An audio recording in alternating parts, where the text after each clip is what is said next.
I'm sharing a channeled message from the angels where they're telling us it's not quite time to withdraw just yet, that this is a condensed period of healing and they really want us to take advantage of it. I'm Ann Tucker, and thank you for coming back to my channel. If this is your first time, welcome. I am a trance channel. I channel from the angelic realm, and that means I raise my awareness up as high as I can go, a little higher, I connect, and the messages start to come through, and I transcribe them, and I share them here with you guys on YouTube.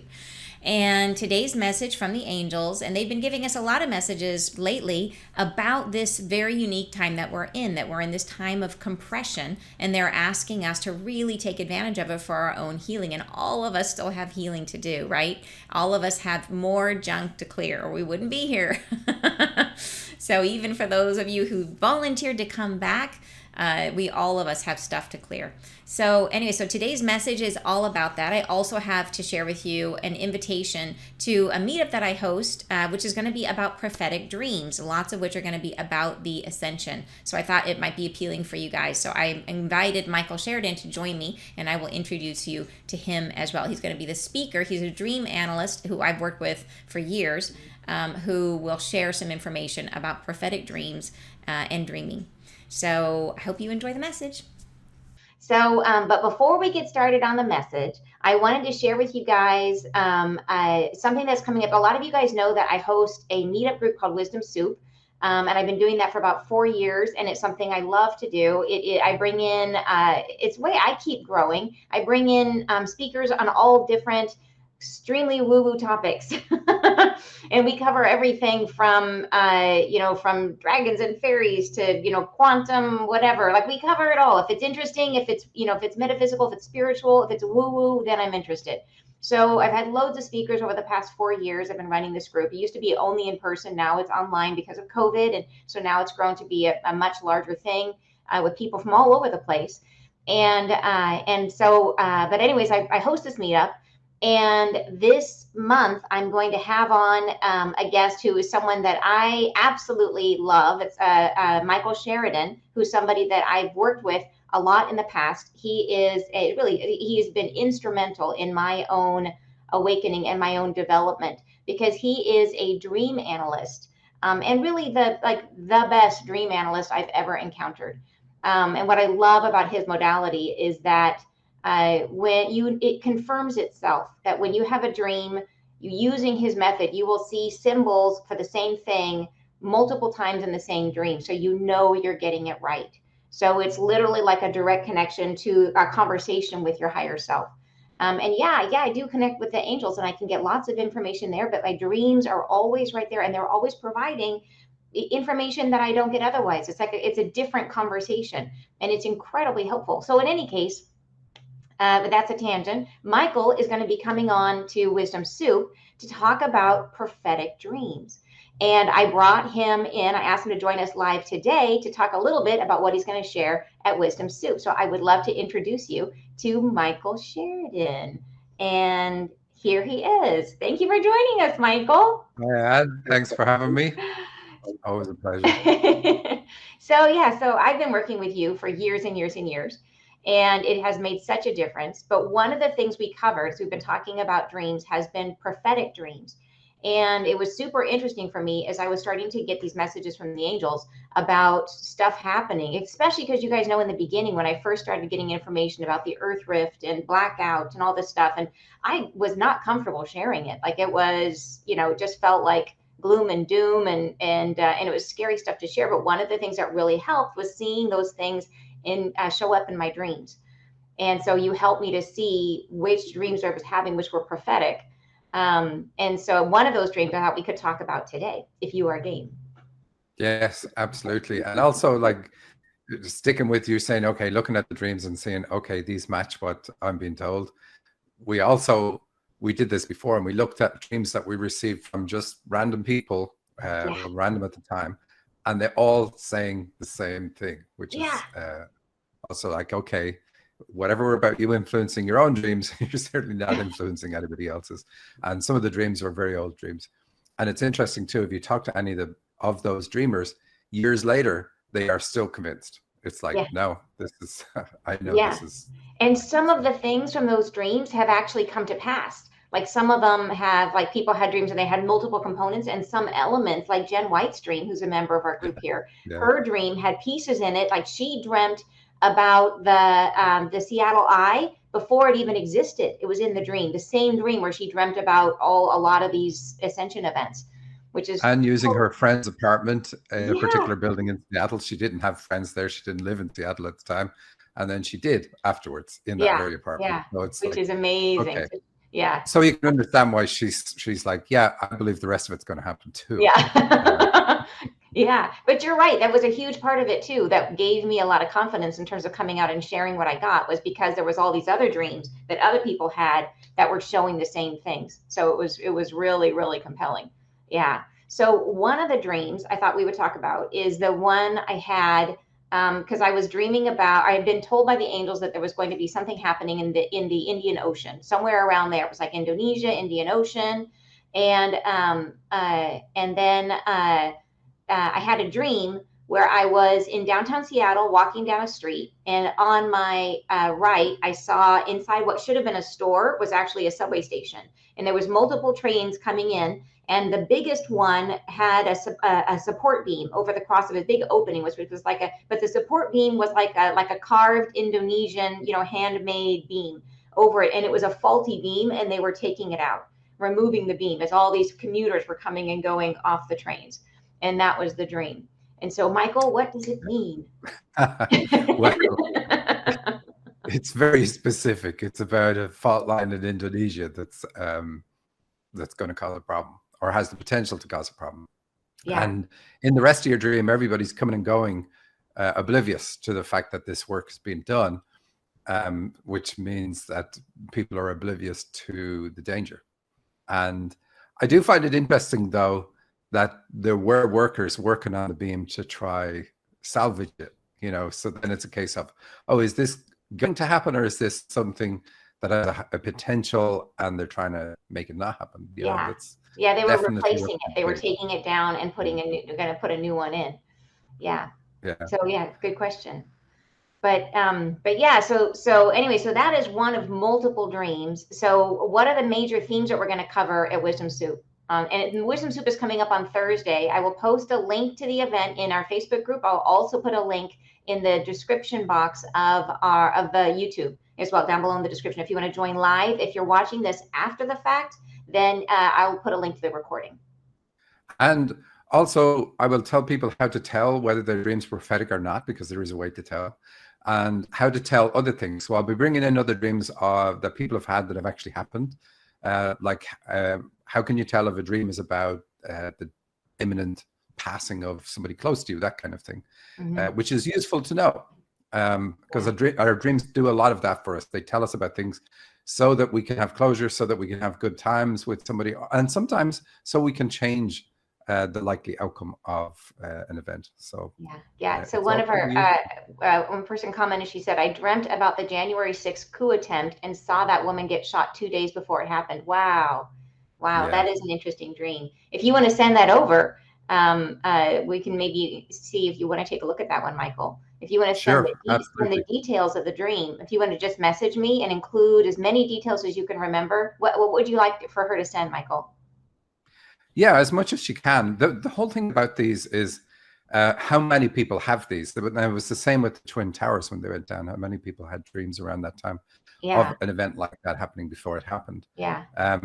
What is interesting about prophetic dreams is they're usually like nail on the head. It's like exactly how it happens. Yeah. It's not, oh, I dreamt of a helicopter crash and then a plane crashed. It's no, I dreamt of that plane with that serial number. It's really specific and detailed. And that's always interesting. But it changes the life of the dreamer. And that's the point of it. It's like, okay, how could I know about this before it happened in all this detail, including the woman getting shot and killed? Right. There's no way that you can then say, well, I don't think there's any more to life than just the physical, when that happens to you. And that's the whole point of it. It is personal for you. You could read 1,000 people's accounts, but just have one experience yourself, and that's going to change you. Yeah.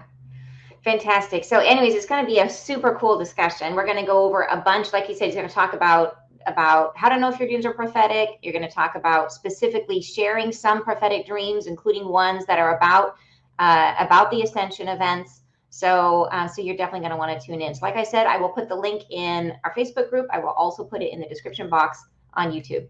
So, all right. Thank you so much, Michael. I'm going to go Thank ahead and you. share our angelic Bye. message. We will see you on Thursday. Bye, Michael. Bye. All right, you guys. And here comes Amina saying, hi. Great to see you guys. Oh, and you're saying another person saying, I heard a doorbell in my dream Sunday night. The next day, many were talking about seeing doors and open in heaven, portals, thresholds. Ooh, how interesting. Ooh, that's a cool one. That's really cool. Okay, all right. So here is our message for today from the angels. They are speaking to us about, so you guys know we've been going through a lot. I mean, really with all of this. And one of the ways the angels have told us in terms of how to handle it is to always kind of come back inside these four walls, right? Come back inside your home, your space, yourself. And to remember that where you are right now, maybe it may be chaos outside, but right here, like you're cool, right? Where you're sitting right in this moment, I can tell because of the fact that you're here with me, you're in a safe place. And so to take that in and to let yourself feel safe and to not allow yourself to move into fear. But there's a delicate balance because they're saying they don't want us to withdraw completely. There is a time for that. There's a time for us to go within, and there's a time for us to stay present and engaged. And here's what they have to say about it. So they say, we rise through you to start our conversation. We can house ourselves, we can house within ourselves much readiness for who you are becoming. We do release a torrent of energetic persuasion at each instance where you feel yourself arriving. Each moment of acquisition of insight, we are there surrounding yourself with light. It is in these opportunities that we can escalate your ascension. And they're really talking about in this message that they want to use our moments of understanding, use the moments where we're open to growth, and sort of like take advantage of that sort of a glimmer whenever we kind of, oh wow, I just understood that about myself, or oh wow, I'm moments of openness, and they're just going to fill us up with light, literally just like pump us full of light and help us to grow faster in those moments, to support us in those moments of insight. So they go on to say, you are ripe, you are ready, open, thinking, feeling, knowing your higher guidance. And we move to begin the full interest in integration. We bring in light into who you are becoming. That arrival state, it awakens to our feeling, to our presence, and we encompass you all, your worthy entrance assured. So this is how they're saying how it happens, is that they're looking for that moment when we're open, and then they just rush in with this light and they just fill us up and they're helping us. So if you've been having a lot of sort of aha moments or moments of like dawning awareness, that's what's happening, is they're picking up on that the moment that you're open, and they're pushing us, they're helping us, supporting us to help us get closer, right, to moving up. They go on to say, we are doing this now, housing the interest that we speak of, the light illumination from within our own hearts. This we level at your cells, illuminate your realm, your mind, who you are becoming, that next self and draw you forward. So they're doing it with their own light. They're bringing their own light in through us. They go on to say, you have become reluctant to feel what is rising. There is harboring in the self some withdrawal from circumstances outside of the self. An inner vision is what you seek, an inner harbor for your own thought and becoming, a place of refuge from external bias and action. Here we find yourself worthy and willing, but not yet all tried. Not yet is the time become, and you are feeling the withdrawal too soon. Not yet, we say. So they're saying, yep, you feel like you're ready to ascend. You feel like you're ready. You're like, okay, I'm inside. I'm having my experience. Like, let's go, let's do this. And they're saying, but don't withdraw from what's happening just yet. And there's a comment here that says, well, that was kind of misleading. It was more of a random channeled experience that I had when I was leaving Walmart and walking back. Oh, I'm walking back in my car about the dream. Okay, no problem. I felt myself get shot in the chest, and then I was flooded with images of a sea of faces, and there was much fear and anxiety I felt from my environment around me. Wow. 2 days later, it was all over the news, and my mind blown about what. So you just got a major insight, a major hit. That is amazing. That's really wow.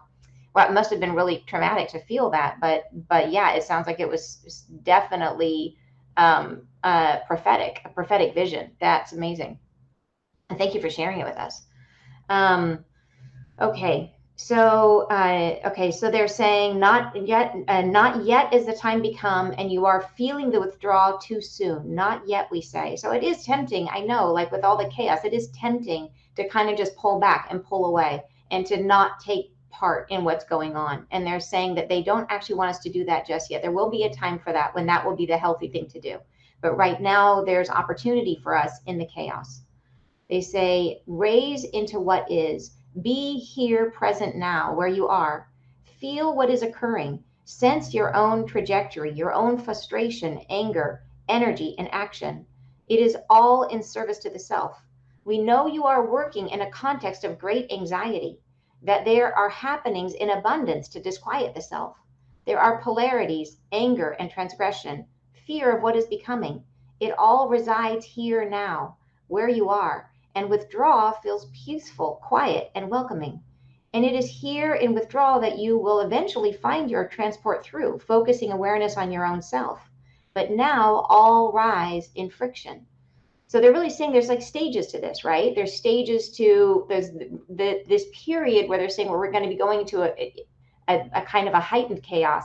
That is the time for withdrawal. But right now we're in this precursor, and I can see this happening in my sessions, like in my golden circle sessions. And what's happening with people is that I keep saying that the gloves are off, that when the angels come in and they're doing a healing, they are coming in like full force, and it's like there's no rules at this point. They're just coming in and they're doing whatever is going to make the biggest impact, get the greatest help them in the greatest way. That's what they're doing. And there's a sense of push, of urgency to it. And it's like now is the time. And I think that's what they're really saying here, is that there will be a time for withdrawal, but it's not yet. Like this is an opportunity for major growth right now. There's all this support for our growth. They're saying all rise in friction. So they go on to say, where you are is a place of unsteadiness, of change and fluctuation, and all must rise through it. It is a passage, a method by which what is dormant shall rise and be cleared. There is for everyone a service to be had in this instigation, in this fairness to all that is. There is shifting to be had, changing internal that rises as all fluctuates around yourself. Let it be felt. Let it rise and come up. Let it begin with the self and feel outward into opportunity for friction. So it's almost as if like going out into the world and opening yourself up to what is it that's going to trigger you? What is it that, how can you be really, really present and be aware and feel into what's coming into your life right now, and just call it in and say, yep, okay, bring up my stuff. Like, what is it that needs to be healed in me? What can I react to? And feel into it, and then and allow that and let it work through you, because it's such an opportunity where we're so supported for this healing. And they're saying there's all this unsteadiness, all this change. They're saying this is a passage that we all have to go through to get to the other side. And it's like this final rinse, like you're going through the car wash, you're at that last stage where everything kind of gets hosed off. We're in that stage, the hosed off stage. So, and I think it's so interesting that they said there is for everyone a service to be had in this integration, in this fairness to all that is. I think that's so interesting. The idea of fairness to all that is, that it's almost as if that everything deserves its day. Like even the negative stuff in life has its moment, right, to be seen. And so it's the fairness to all that is, the letting everything have its chance to be considered, to be seen, to come into awareness. All right. So they go on to say, what does arouse the self? What triggers your mind? How are you feeling it? Where in your body do these circumstances make tender points? Can you feel your own arousal to anger or frustration in these times and use it for your benefit? All is in service. Fear amongst you, let it not sit for dwelling, but let it move through into awareness and beyond the self. Acknowledge what is passing within, what outside circumstance moves you to friction, and acknowledge the rest of who you are within. What part of you, what aspect responds to this friction? Can you feel who you are, where you are locked into feeling? What has harbored these energies you are sensing in yourself?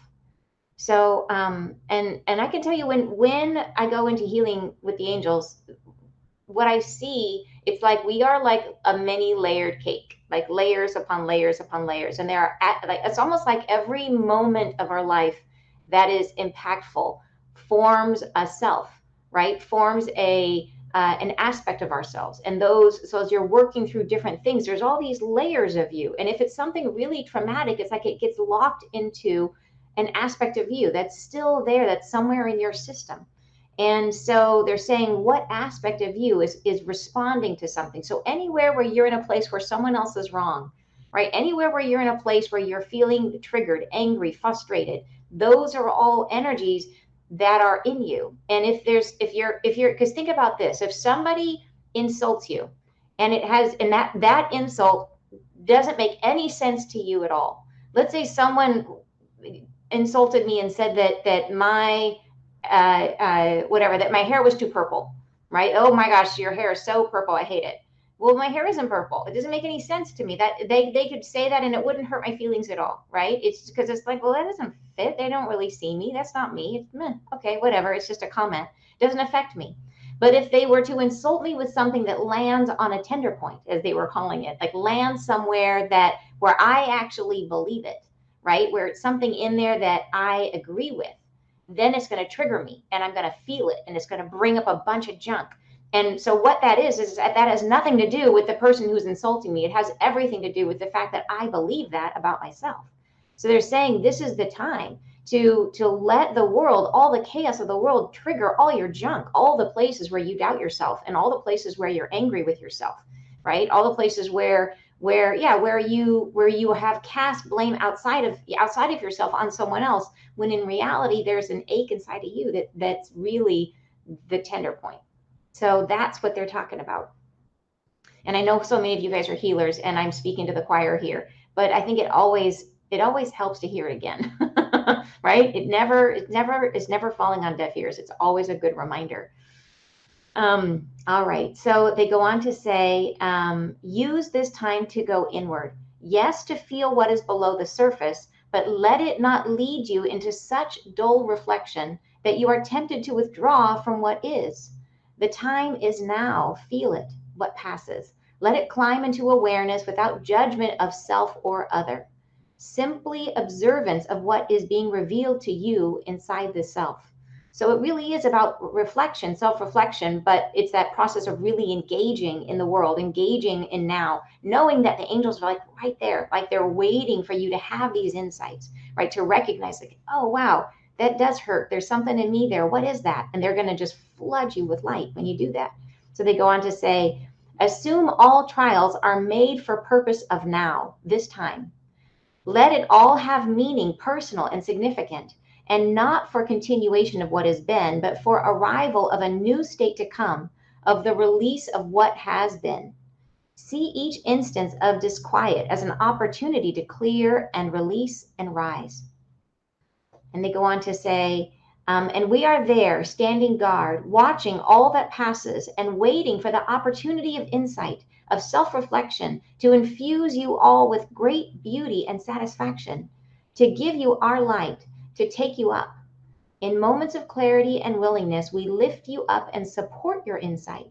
Your golden glow amplifies, and up you rise into perpetuity, into beingness.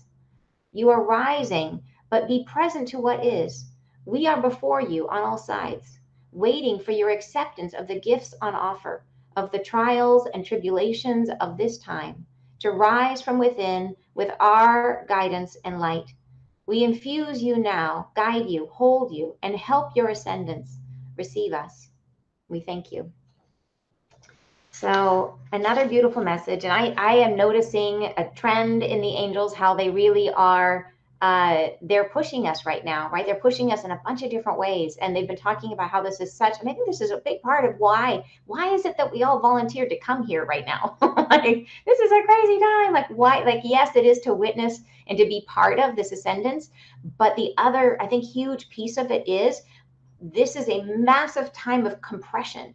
And we're all being squozen and squished. And so this is like, I think probably more than any other time on earth in terms of an opportunity for healing. This seems to be like a huge opportunity for healing. So I think they're just saying, hey, don't miss out. Like, don't pull back. Like, even though like you have the ability with being aware, right? And being able to control and being conscious, right? Being conscious and awake, you have the ability to withdraw from things and say, oh, you know what? I'm not gonna play in that sandbox. I'm not gonna watch the news. I'm not gonna participate. And I'm not saying that you should watch the news, but I'm just saying to withdraw, to protect yourself, to create a buffer between yourself and the stuff that's out there. We have that ability, you know, being conscious and being aware of what triggers us and our own emotions.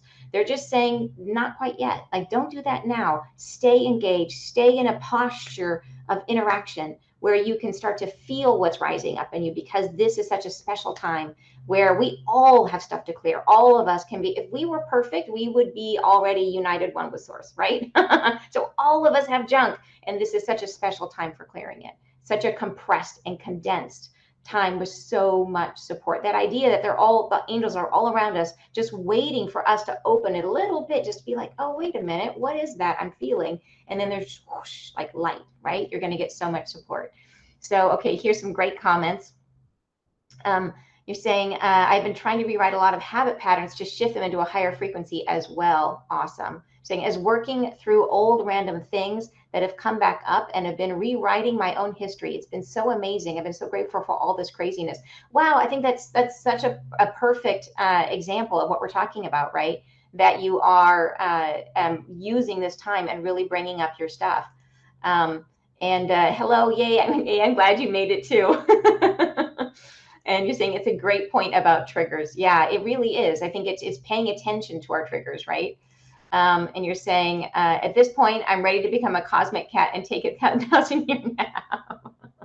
Me too, really, right? But we're not supposed to, not yet, not yet. That's coming. We can do that. They're saying, like, when things really break loose, that's when we get to take the cosmic nap, right? That's when we get to go inside and find our peace and all that kind of stuff. But right now, this is the condensed, this is the like sort of like the tunnel through, right? This is that condensed period of an opportunity for really massive healing.